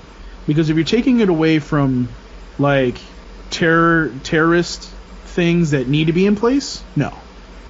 Obviously, that's what some of this is. You know what I'm saying, Chris? So it's you gotta kind of go into these budgets, and you gotta go in and say, what can I get out? What do they need, and what do they not need? You know what I mean? I was having this conversation with somebody the other night about how, for example, if the police department's cars are 10 years old, and you're pretty much spending more money to fix them than just get new police cars, go get new police cars. Makes sense.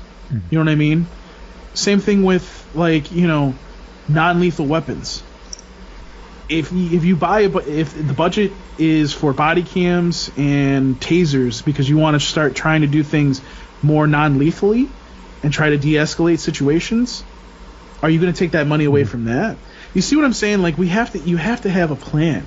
You have to go into these things methodically and do things in an intelligent manner that makes sense, instead of just being like, fuck it, we're just going to dismantle the police. I'm sorry, but I can't support something like that. Or, as the kids say, I can't co-sign that. I can't. I can't. If you don't have a plan, I'm not for it. You know what I mean? So, yeah. And then I guess the last thing I kind of wanted to say, I mean, I don't know if you have any more to say. I'm sort of out of stuff to say about this topic. Yeah. And the whole thing is that cops are first responders, and cops are trained. Even the most simplest and basest of life-saving techniques, one of which is CPR. Now, I believe the knee on the neck is not an approved way, at least in Minneapolis, and the cop was breaking the law when he did that. That being said, okay, you felt in danger for your life to the point where you put your knee in the guy's neck to choke him, and then he went limp. Okay, first, not for nothing, the story should have ended there. Not that, of course, once again, I'm not justifying a knee in the neck, but if you feel that your life was in danger to that point, once the guy goes fucking limp, I mean, if you ever watch any fucking MMA fight or something like that, or any fucking boxing match for that matter, once a person goes totally limp, the referee jumps in, referee may count to 10 or whatever the case may be, but once the guy's limp for more than a certain amount of time, obviously there's no reason why you should still be on his neck. When they realized that he wasn't breathing, someone should have stepped in and fucking given him mouth to mouth. Now, of course, there's people, I ain't giving him mouth to mouth or whatever, he's a criminal or whatever. I'm just, let's be real here. A lot of people will be like, no, I'm not going to give him mouth to mouth. And somebody out of the 4 officers that were there, somebody should have started giving him mouth to mouth, because, or CPR for that matter, because after 8 minutes, I think after I looked it up the other day also. I think after 6 minutes you fucking pass out. After 8 minutes your brain starts to die. So and unfortunately he was on the fucking neck for more than 8 minutes. So someone say 9 minutes. Somebody could have, and quite frankly should have, saved his life. I was trained to be an emergency medical technician years ago, and that was sort of the joke of being an EMT. Well, one of the jokes of being an EMT was people say nobody dies on the ambulance, because technically, if you're giving someone CPR, their heart is still pumping, blood is still going through the system, their brain is supposed to be receiving oxygen. obviously, you're not going to do CPR on someone that fucking has a giant hole in their fucking chest and they're oozing out blood. But in a situation like this, where someone's not breathing, even to the point where they're not, you could have kept them alive until the point he got to the hospital, or something like that. And though one officer took a life, the other officers had a chance to save a life. And unfortunately, nobody did it. People screaming in the crowds and adrenaline, and I know there's a bunch of million X factors in there on why things didn't get done, but there was no reason for George Floyd to technically die that day, other than obviously the obvious reasons of just fucking normal human decency. And once again, once someone fucking goes limp, the fight is over, bro. That's it. That's MMA and boxing and every other fight. If the guy's already in cuffs, you put him in cuffs, you throw him in the back of the. Once he goes limp, I'm not saying. Once again, that's not an approved move to put a knee in someone's neck. But once the person goes limp, you won, bro. Homeboy. Get the fucking guy in the backseat of the car and take him to the fucking, or keep him in the backseat of the car until the sergeant shows up, because technically, you can't take the guy away. You can put him in cuffs, but you can't take him to the precinct until the sergeant comes. So throw him in the backseat of the car, let the sergeant make the decision. This was an avoidable. This was very, very much an avoidable situation. Even if you take into effect that I'm hearing stories now that they knew each other before all of this, and they had worked together. Yeah, I heard that too. Actually, and I'm not trying to be cold and calculated about it, but there was no reason for George Floyd to die that day, and so no, not at all. And I think that's the point here is, I think the point is that sign that I put up on Facebook is white people are tired of other white people being racist at this point, because we're just incident after incident after incident after incident, and it's just like, can you guys stop? We have enough problems as it is, and you guys got to be fucking racist and kill somebody. It's just, and if it's true that this guy knew George Floyd and he was trying to do something stupid, dude, you're getting what you deserve, man. Now you're just making the point. You know what I mean? I don't know. I just feel like this could have been handled so much better, and they didn't handle it. They didn't handle it at all.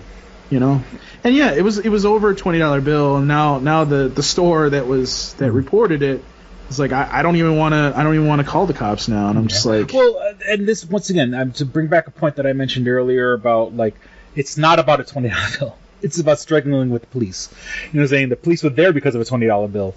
But the cops didn't say, we're going to shoot this guy because he has a fake $20 bill. The cops got there was resistance, and then unfortunately the cop abused his power. And but when people say, Eric Garner got killed over cigarettes. No, he got killed because he was resisting arrest. This guy got killed because he was resisting. And unfortunately there was a pre-existing relationship there with the cop.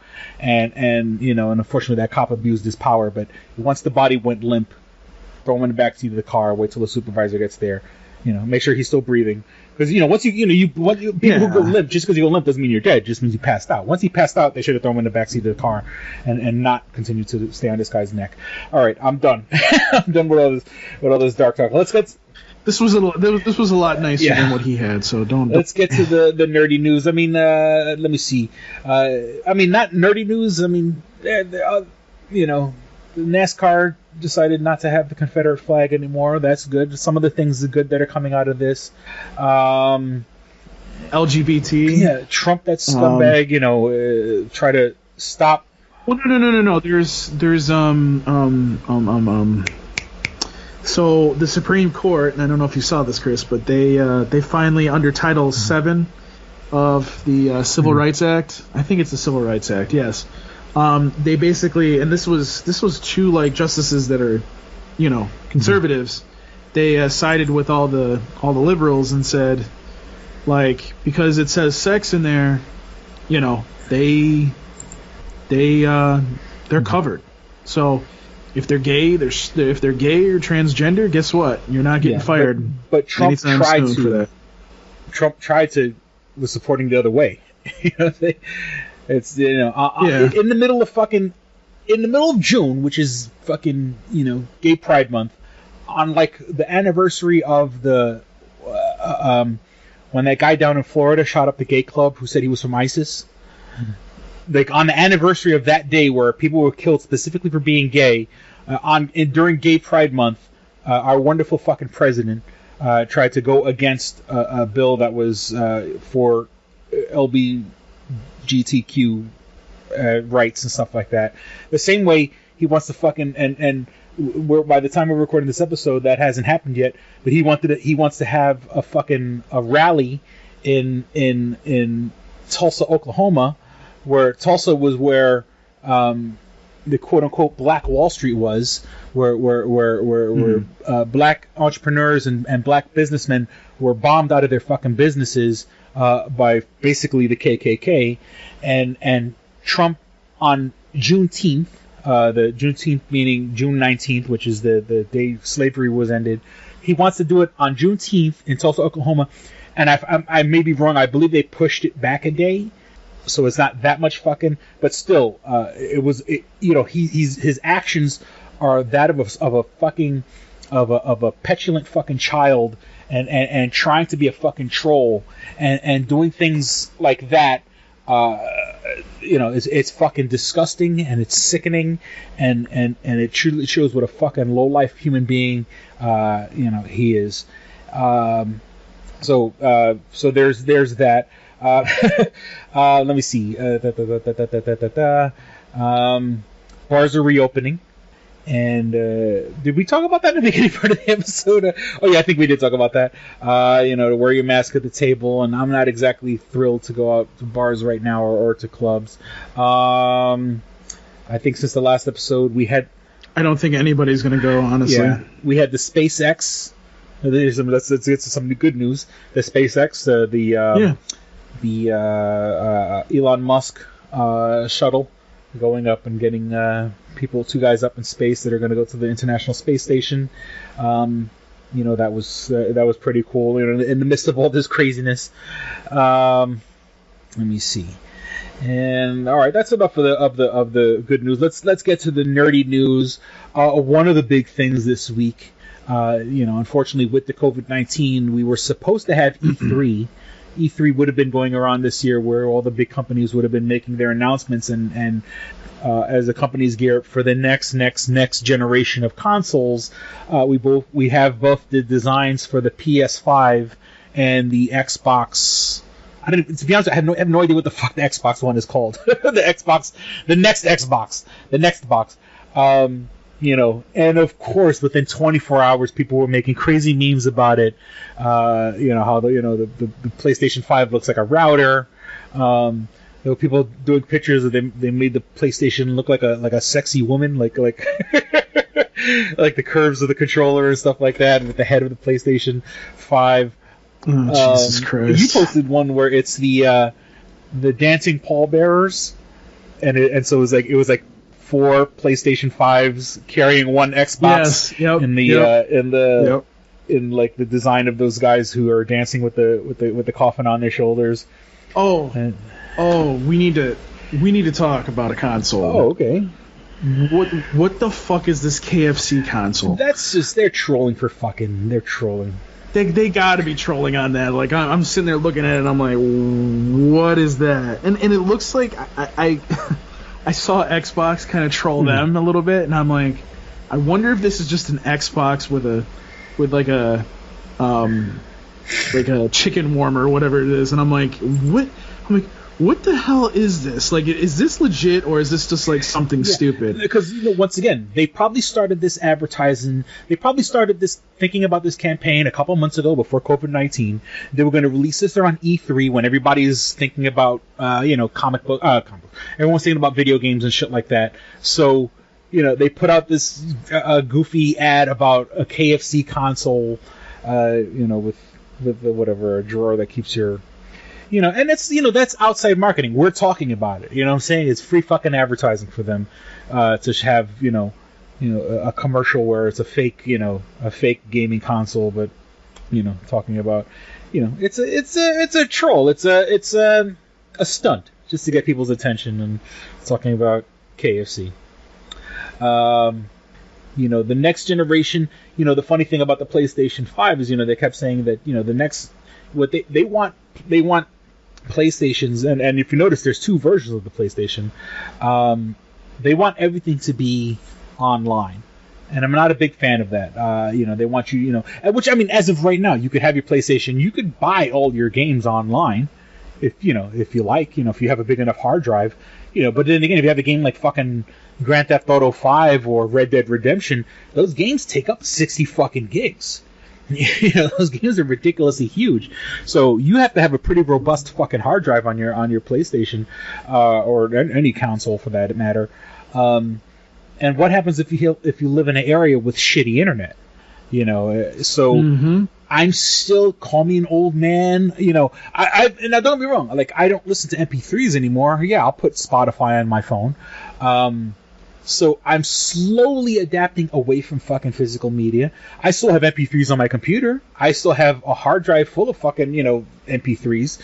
But, the new wave, one of those PlayStations, there's one that has a slot in it and one that doesn't. They want your PlayStation to be 100% internet, no CD, no thumb drive, no anything. And... like, I understand that's how they want things to be, and I guess, if you have to push forward, there's going to come a time where headphones aren't going to have wires anymore. They're going to every headphone, every headphone's going to be Bluetooth. It's already starting. Everything's going to be Bluetooth, and they're going to be coming out with phones that don't have a wire connected. There's going to be no headphone jack. Everything's supposed to be to your AirPods or your Bluetooth headset. And I'm still an old man. Call me an ancient fucking relic caveman. I don't like the idea of I'm not going to get... when the time comes, I'm going to get the PlayStation 5 because I'm a PlayStation loyalist, and I'm going to get one eventually. But I'm not going to get the one that's purely internet. I want physical media. Give me goddamn physical media. The Xbox, the joke is it looks like a fucking mini fridge. It's just literally just a big fucking rectangle.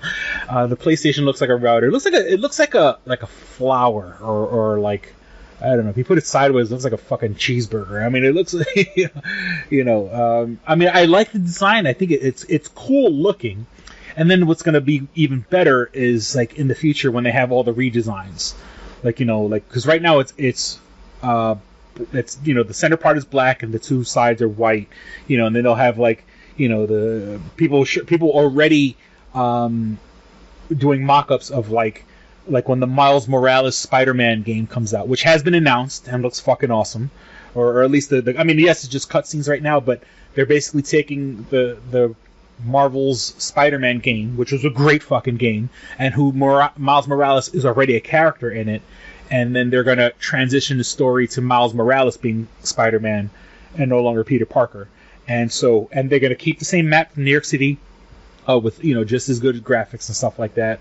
So that looks great. But, I mean, for that, when PlayStation releases its Spider-Man console, where it'll probably be like, red in the middle with black on the outside, or black in the middle with red on the outside, where kind of, like the Miles Morales Spider-Man is like a red and black costume. It's going to, it looks cool. The funny thing is that when you really, really look at and it's the same thing with like the newest Xbox and the PlayStation 4, they're almost identical when it comes to fucking, when it comes to like the guts. But I've always been a PlayStation loyalist. I could give two shits about first-person shooters that Xbox fans seem to like. Give me action adventure games.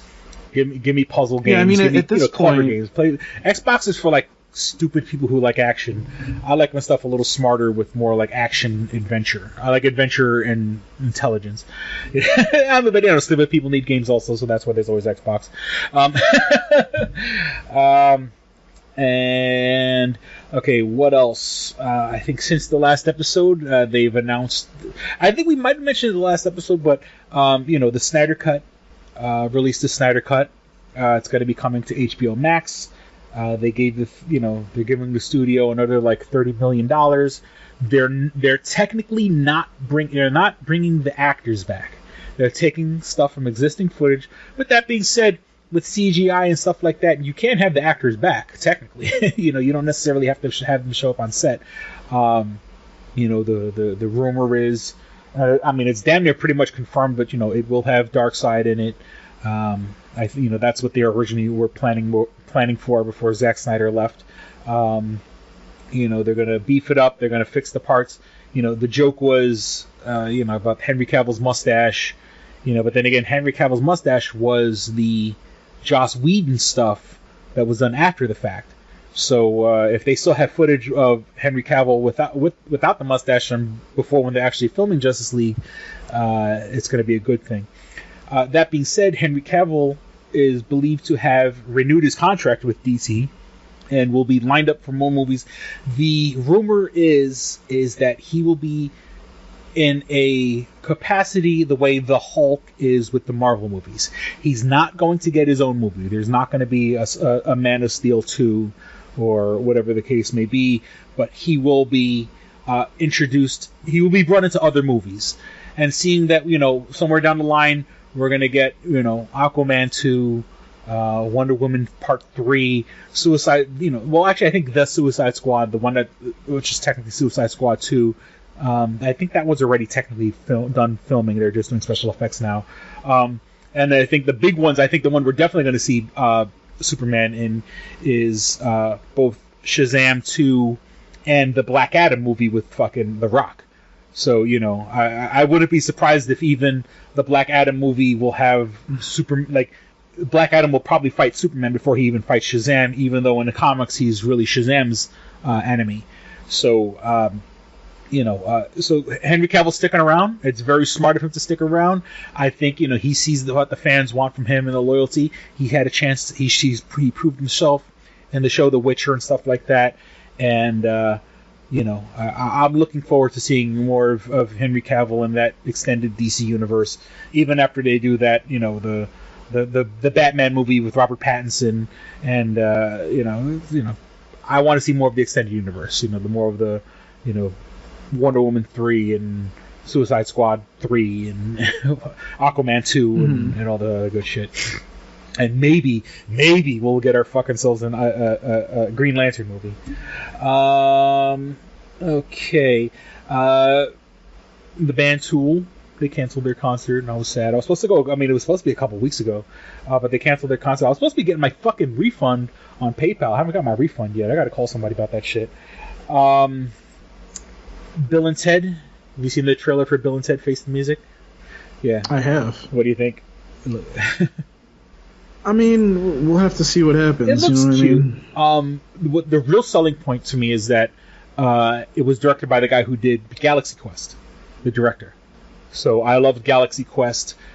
Seeing that and seeing what they're doing seeing how the movie looks in the trailer, I like the fact of kind of like a Galaxy Quest, people that were has-beens trying to redeem their former fame. So I'm kind of jazzed about that. Okay, and of course, this Keanu Reeves. Now it's funny, with Keanu Reeves, they were going to do Keanu Reeves, I believe, once things go back to being open and stuff like that. He's filming both The Matrix 4 and John Wick 4. Next year, all these movies that were supposed to come out this year that are being pushed back, 2021. Barring the fact that if the world is still here, is gonna be there's gonna be blockbuster after blockbuster after blockbuster of movies coming out. So, hopefully with all this craziness that's going on in the world right now, people will, and maybe we'll have a renaissance.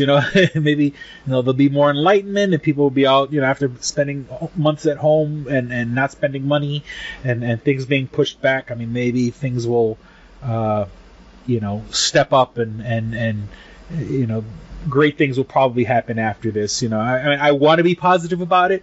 I'm concerned about the world and my daughter and stuff like that, and I want her to be in a safe, happy place. And hopefully after all this craziness, maybe things will start picking up.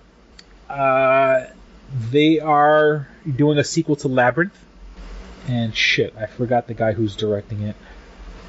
But I believe they picked up the option to have that. So I loved Labyrinth when I was a kid. My daughter loves Labyrinth. I showed it to her, and she loves it and stuff like that. I'm sort of and it's weird because they did the Dark Crystal on Netflix, and it's a beautiful show, but in my opinion, I think it's boring as fuck.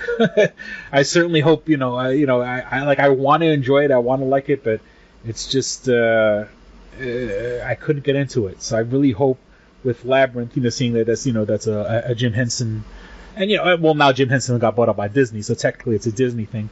I hope they do it right. I hope they give it the push it deserves. Well, I guess I don't know. I had this in the bad news, but I guess J.K. Rowling. Have you heard about J.K. Rowling is sort of like a? Oh my God! Yeah, Jesus Christ! And then all the stars of Harry Potter were like, "No, you're wrong." Yeah. So she's sort of bigoted against saying if you were a man and transitioned to a woman, according to J.K. Rowling, you're not a woman. And and so I don't know exactly how I don't know. I could be wrong. I don't know. I don't want to say how she feels the other way, if you're a woman transition to a man, and she's adamant in that shit. And you would think, in the writer's world, and especially that she spent a couple years in Hollywood and stuff like that. Even when you have a hard-edged fucking opinion like that, because that's pretty conservative and shit, you would think Hollywood would change you and make it a little more not bleeding heart, but a little more compassionate and stuff like that. And my thing, and you made millions of dollars. Shut the fuck up. You made big fucking money. Maybe not be so fucking bigoted. Or if you're gonna be bigoted, just be bigoted to your house. Be bigoted inside your mansion and shut your fucking mouth. Which is weird because they've invested big money and there's Harry Potter fucking theme parks and there's Harry Potter on Broadway, and then there's a couple more of those Fantastic Beasts and Where to Find the movies planned. Especially with with Dumbledore being gay and shit like that. You're open-minded enough to say Dumbledore's gay, but you're not open-minded enough to say if you were born a man and transitioned into a woman, you're not a woman. Say shut the fuck up, lady. You're pushing money off the table. I mean, once again, it's a horrible way to think, but I'm just saying, just in reality, shut the fuck up. And then this past week, one of the things I wanted to do, I wanted to go to the drive-in for my birthday, because the drive-in by us, they're not giving, they're, if you want to call them new movies, they have Onward and Trolls 2. And they had that movie The Hunt, where it's people are getting they're hunting people for sport. But what I liked is on two of the screens they're having a double feature of Goonies and Raiders of the Lost Ark. And I kind of wanted to go just to see fucking Goonies and Raiders of the Lost Ark. Not that I'm the biggest fan of both. I mean, I love Goonies. Raiders of the Lost Ark, I'm aware of. I'm not a super duper fan of Indiana Jones, even though it is a George Lucas movie.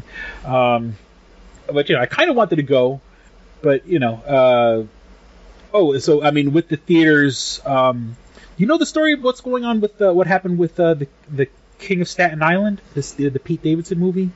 Because I think it was going to go to theaters. I saw something about it, but I mean, I think they just wanted to put it out on digital because so that's done by Universal. So Universal's being this dickhead, and Universal's gonna get them. They're gonna get the. So Universal. This is this conversation that I've had before. You've already heard it on a podcast, but Universal basically has been for years trying to put shit out on digital, and it's they're trying to be sleazy about it. And I mean, was this movie going to probably do anything? No, but what's going to be interesting to see is if the next Fast and the Furious, if they try to do something stupid like that with that one. Same thing with the next Minions movie that's coming. I did not realize that it was a Universal thing, because I'm okay, that's what you had to say. It's a Universal flick. Well, one thing I can tell you for sure is Trolls won't be in any theaters that are reopening, like Regal, Cinemark, and AMC, because they're over that shit. You know what I mean? So I don't know. I'm just saying, it's going to get ugly if they decide to be stupid about it. But we'll see. We'll see what happens. Gotcha. Okay, because I had that in my notes. I mean, I haven't seen it. It's a Judd Apatow movie. Judd Apatow like being like 40-year-old version and Knocked Up, and This Is 40 and Funny People, and I mean he's produced a bunch of other things. And then, coincidentally, he's getting ready to produce a documentary about George Carlin, which he already produced the documentary about Gary Shandling. So I mean, I'm a fan of Judd Apatow's work. I mean, I'm not the biggest fan of Pete Davidson. He put out a movie a couple months ago that like also takes place in Staten Island, or it has to do with him being like, he's a guy like in his like early 20s who hangs out with like a fucking 14-year-old or some shit like that, and it wasn't a bad movie, and the fucking King of Staten Island looks like the same, except now instead of him hanging out with a kid, it's about him hanging out with like a guy who's with like Bill Burr who's trying to bang his mom because based on real life events. Pete Davidson's father died in 9/11. He was a firefighter, and and it's sort of the story of like when firefighters are notorious for if a guy dies in the line of duty, all these guys fucking start trying to fuck the guy's wife and shit like that. Firefighters are raw like that. So I'm curious. I want to see the movie. I didn't realize it was Universal, and that's okay. That was the deal with Universal trying to buck the system as they do. Yeah, I think that's what it is, honestly. All right. So, anything else you want to talk about? I think we've mined the mine, so to speak. Let's wrap it up. That's what she said. That's what she said. Please visit twostrangersonepodcast.net where you can find all things show related. You can find links to our iTunes page. So if you have an iPhone, an iPad, or iPod, you can subscribe to us there on iTunes. If you don't have any of those devices and just have an Android device, you can subscribe to us on the Stitcher app. That's STITCHER, the Stitcher app for Android devices. Are we on Spotify? I forgot. I don't know if we did that or not. I know we're on Google Play. I always forget Google Play. We are on Google Play, or at least the last time I checked.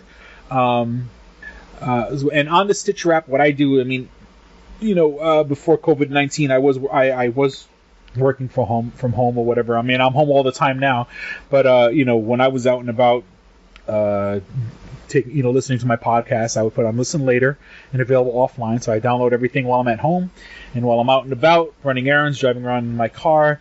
Before the fucking plague told us to stay home, I was listening to podcasts in my car. And not killing my data or killing my battery by downloading data when I was listening to podcasts. Or you can go directly to our hosting site, that's SoundCloud. I make all the episodes available for download. So for whatever reason, if you want, you can download them right to your device, whether it be your computer or phone or whatever the device. Do people still even have MP3 players anymore? I don't think so. If you want to, we want your money. We need your money. But until we come up with the Patreon, you can subscribe to us.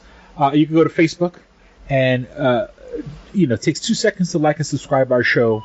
Like and subscribe to our page. Like our page. Share this episode. Share the whole fucking page. Whatever the case may be, show your love and support to the show. By sharing us on Facebook at facebook.com/twostrangersonepodcast. If you want to write to us, and unfortunately I did check for the episode, no Oscar letter this episode, you can write to us at twostrangersonepodcast@gmail.com, all spelled out, twostrangersonepodcast@gmail.com. All the episodes that are available on SoundCloud, if you want to listen to any episode before that, back in April we hit our 8 fucking year anniversary, so you can go to YouTube and search for Two Strangers One Podcast, and you can listen to between SoundCloud and YouTube, you can listen to 8 years worth of Two Strangers One Podcast goodness, and you can get to hear how my life has progressed, how things have changed. You can find out all of my failed relationships and and me raising my daughter and losing jobs and getting jobs and all this other bullshit. So you can find all of that on YouTube. You can also find links to my audiobook, Odd I See, A Tale from the Road. It's out there. It's on the page for you. You can listen to 3 of the albums that I put out under my music name, XLNYC. All of that is out on YouTube. I feel like I'm missing something, but I can't think of it right now. Yeah. Did you say the Stranger Podcast? And on Twitter we're at Stranger Podcast. I know I forgot. I was forgetting something. Son of a fucking bitch. I mean, like, I'm on Twitter, but I'm not on Twitter. Like, I follow Twitter, but I visit Twitter. I generally don't interact with Twitter, so, you know, maybe I should to fucking get more people listening to the show. But, yeah, our Twitter handler is @StrangerPodcast. Our screen name. Chris is getting drunk. I mean, if you look at his picture on Facebook right now, you can see he's drunk. Jesus Christ. Because we had a little gap in between filming, and I was taking a shit. Oh, yeah. And when I'm taking a shit, I go look at Instagram, and then Instagram was it's a funny ass filter of, like, it takes your head and it looks like two arms are growing out of your head, juggling two smaller versions of your head, and in the video you hear me laughing, and that was the genuine laugh from me just looking at the filter. That was no way in shape or form fucking manufactured laugh. That was a fucking funny ass fucking filter, and I was cracking up about it. Alright, I acquiesce the floor to you, sir. Alright, well, as usual, you can find me on Twitter @Paul Pascrillo. I'm not a racist, just for the record. Says every racist on him. Yeah. Well, I'm Italian, so I'm basically black anyway, so there you go. Let's see. So what else? You can email me, paulpascrillo@toonamifaithful.com, and, you know, obviously, Oscar knows how to do that. We didn't have anything from Oscar, I checked right before the episode, and, you know, Oscar has fallen off the face of it. Maybe he got COVID and Jesus Christ. Maybe he got COVID. Well, he's certainly, it's better than him singing. But anyways, shh, I didn't say that. Yeah, I mean, that's about it. I mean, you can find me on Instagram, instagram.com/Paul Pascrillo, instagram.com/Paul Pascrillo, and then, you know, I mean, I'm on Facebook too, facebook.com/Paul Pascrillo. So you can follow me everywhere basically, but, you know, some of you motherfuckers I won't add to certain things, so that's what happens, especially my private Facebook, basically. So. All right. So, we certainly hope everyone enjoyed listening, had as much fun as we did recording. Thank you for listening to Two Strangers, One Podcast. I'm Chris. Don't be a stranger. Peace. Bye. You should be fapping. Chris isn't a racist. No, I fapped to all kinds of women. I fapped to black women, Asian women, Spanish women. Oh, God. Jesus Christ. My dick does not discriminate. I'm sure it doesn't. All right, here we go, man. Go ahead. You want to read Double Jackpot. What is it? It is a self-published book by Christopher Cologne. Chris Cologne? Smells good to me. But look at her. That broke that fucking cold little exterior. He's like, hee. But it is spelled Colon. Him punny. But Double Jackpot is a book about a comic book artist, Eric, who is in a loveless relationship with a materialistic I feel you, Eric. Lynette. Oh, fucking. Are you sure I didn't write this? Sounds hauntingly familiar. He starts cheating on his girlfriend with a more creatively supportive woman, Nadia. Well, I gotta meet her. Where's the Nadia? There's your summer girlfriend. Summer Nadia is Nadia. Nadia? Yeah, I think Nadia spelled with an A. All right. Both Lynette and Nadia play the double jackpot, the largest payout in lotto history, much like the recent Powerball. Both girls play his birth date as the winning numbers. Eric is now stuck between two of the country's richest women.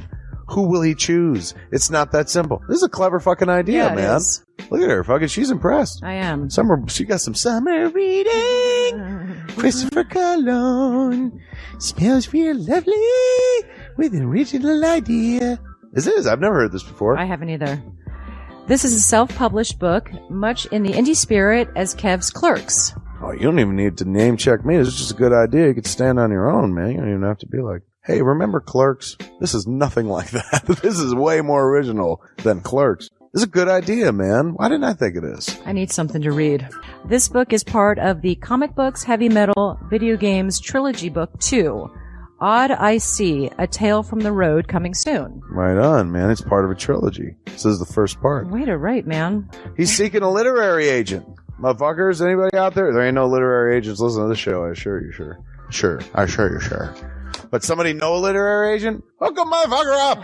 Chris Cologne come up with an original idea. I should tell Raskin. That's a good fucking idea, to be honest with you. That's a fucking rom-com right there.